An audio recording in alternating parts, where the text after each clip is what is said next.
Fab. So, as Maddie said, I'm Natalie. I'm the Research and Policy Officer at Global Action Plan, and I am in charge of our Clean Air Public Insight Tracker, or CAPIT, as I will probably refer to it now. We love an acronym. So, what is CAPIT? CAPIT is a survey of the UK public that Global Action Plan rolls out quarterly on the survey platform Opinion. We take a representative sample of 2,000 members of the British public and record various demographic info as well, like age, gender identity, location, that kind of thing. And in the following slides, I'll be talking about some London-specific stats as well. So the sample size there is usually somewhere between 160 and 200. So we ask 14 core questions on a rolling basis. So every 6 months, we'll ask one and then the other in the next 3 months. So we get this kind of rolling 6-monthly insight into how trends are changing. And we have some of this data since 2018.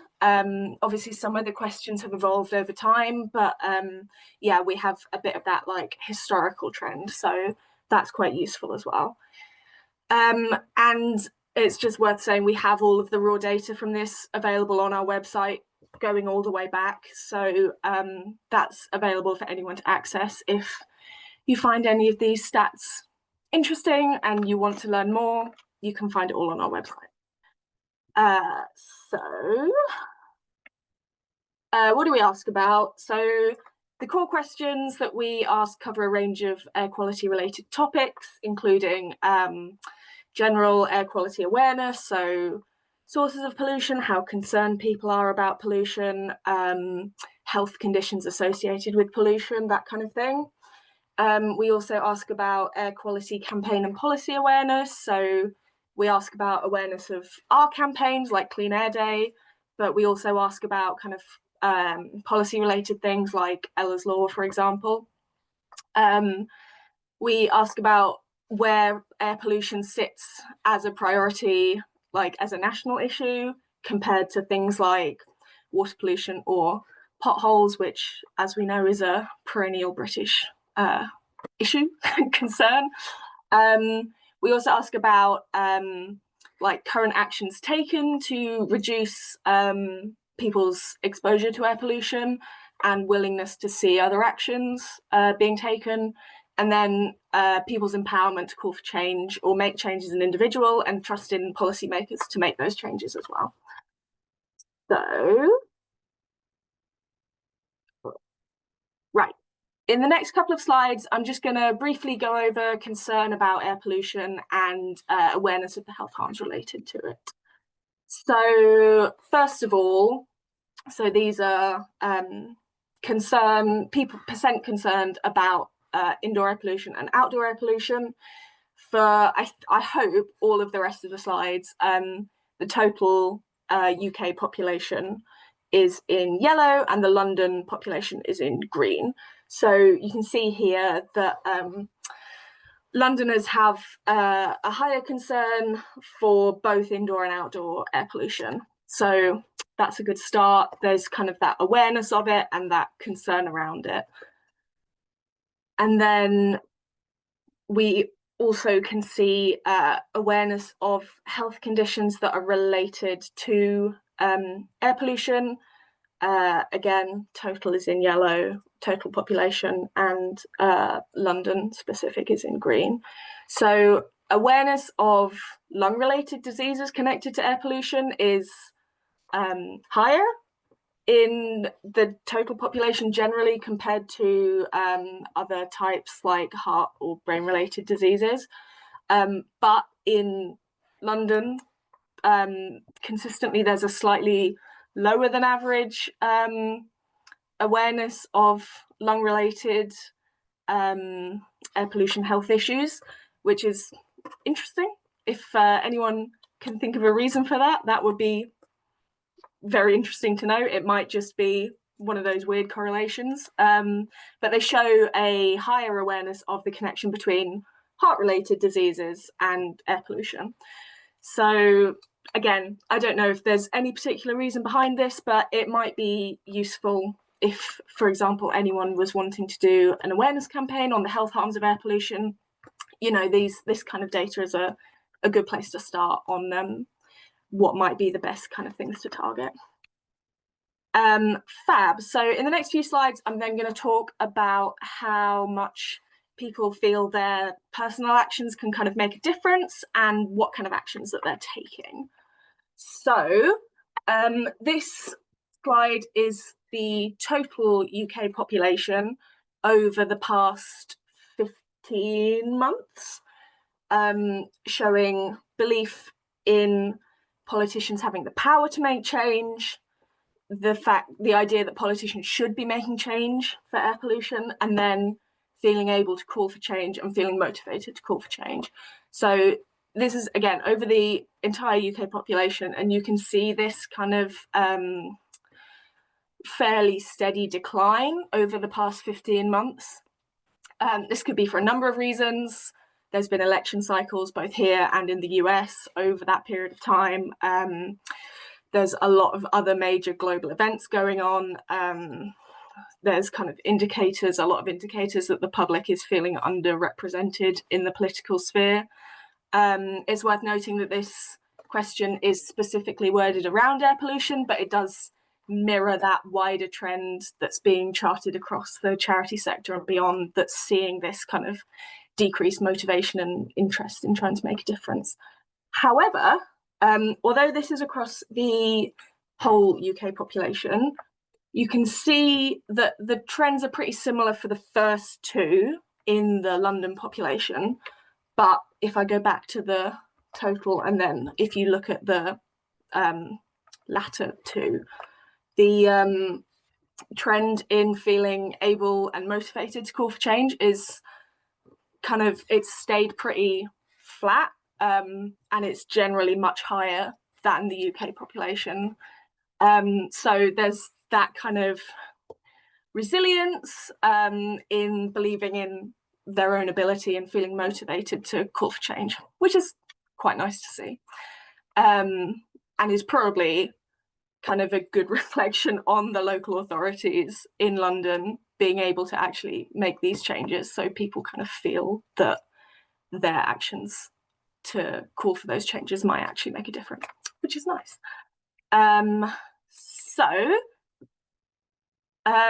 This trend is kind of seen again when people are asked whether they feel like their personal actions can make a difference as well. So Londoners are consistently more likely to agree that their actions can make a difference across the board, from personal actions like behaviour change to more kind of high-level actions like joining campaign groups and contacting decision makers. So that's quite a nice trend. Again, shows that there's a lot of motivation and belief around it. And then you can also see that this belief does translate into action. So Londoners are consistently the most likely area of the country or the UK to do air quality friendly actions. So obviously some of these are likely as a result of location rather than any kind of intrinsic motivation. I'd say it's pretty likely, arguably, that London is one of the easiest places to walk and cycle instead of driving compared to like rural Scotland. But doing things like talking about the harms of air pollution, which almost 3/4 of Londoners reported doing in the past month in June, is kind of an indicator that they are quite engaged with the issue. Fab. So in the next couple of slides, I'm gonna then talk a bit about awareness and opinions around policy on air pollution, whether people are aware of what's being done, how they feel about it, and whether they'd be open to further measures being implemented. So first of all, it seems like the public generally doesn't know that much about government plans to tackle air pollution. not necessarily a surprise. The Clean Air Strategy came out in 2019, and since then, there's not been much talk around national government strategy, unless you're reading kind of specific documents like the recent 10-year health plan. And obviously local authorities also have their own strategies, but some are a lot more vocal than others. So with that in mind, it's perhaps not surprising that Londoners show more awareness of government plans, national or local, to tackle air pollution compared to the rest of the country. The GLA, the Mayor's Office, local authorities in London have been, I would say, more vocal about air pollution generally. Obviously, ULEZ has been a hot topic in the past kind of 5 years or so. But given the kind of controversy that there has been around that in the media, it's kind of encouraging to see that a quarter of Londoners say that they feel that air pollution targets and strategies are about right, and they're confident that they'll meet goals. And then over 20% say that actually air pollution strategies currently aren't ambitious enough. So that's kind of quite nice to see. And then following on from this, we ask regularly about what changes people would be willing to see in their area that would improve local air quality. Londoners pretty consistently show higher interest in measures than the average population. Over half would like to see low traffic neighbourhoods, which, it's worth saying, are phrased in the survey as traffic minimisation measures that decrease the number of cars on the road and allow people to walk, cycle and wheel more safely on their neighbourhood streets. Not phrased as low traffic neighbourhoods because of the various issues that we've had around that. But essentially, they're saying that they would like that.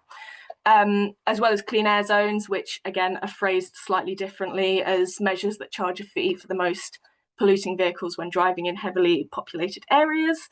And over half, again, are interested in some form of kind of potentially upgraded smoke control area, which is the zones that limit or prohibit burning wood or other items indoors or in gardens. So that's kind of really encouraging to see. Nearly half support a ban on wood burning, and over a third would like to see measures that charge drivers for driving in heavily populated areas and for driving certain distances. This higher interest may well be because Londoners have seen a lot of these strategies, measures already implemented in their city and have kind of either seen or heard about the benefits of them. Interestingly, the only two where they're slightly below the average interest, although barely, are the increased investment in public transport and walking and cycling infrastructure. As someone who doesn't live in London, I would hazard a guess that that's because the infrastructure in London is much better than the rest of the country already. They've seen a lot of that investment, but yeah, quite interesting. And then we see this trend again in this question asking about government action on air pollution sources. So for general action and action on transport, it's slightly lower than the total. Again, sort of similar really. But I would suggest that that might be because Londoners already feel, compared to the rest of the country, that they're getting quite a lot of that action. They're seeing that again because of local authorities in London being quite vocal about it, because of ULEZ, that kind of thing. And potentially are feeling like a lot has been done already, so they don't need to see more action. However, they do show higher interest in these top two, which are action on air pollution from gas cookers and wood-burning stoves. So there's that interest in the indoor air pollution, which is something that we work quite a lot on at Global Action Plan. So that's really interesting to see. So yeah, key takeaways. The majority of the public is concerned about air pollution in the UK generally, and even higher in London. Londoners do follow a national trend of decreased belief in policymakers taking action. but they show a higher belief in the power of their own actions.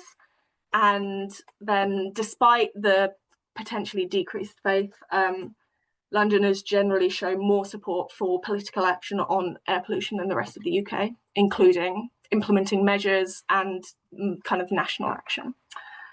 So that was kind of a whistle-stop tour through. Yeah, this is the end slide. My email address is there if you want to email for any questions or anything.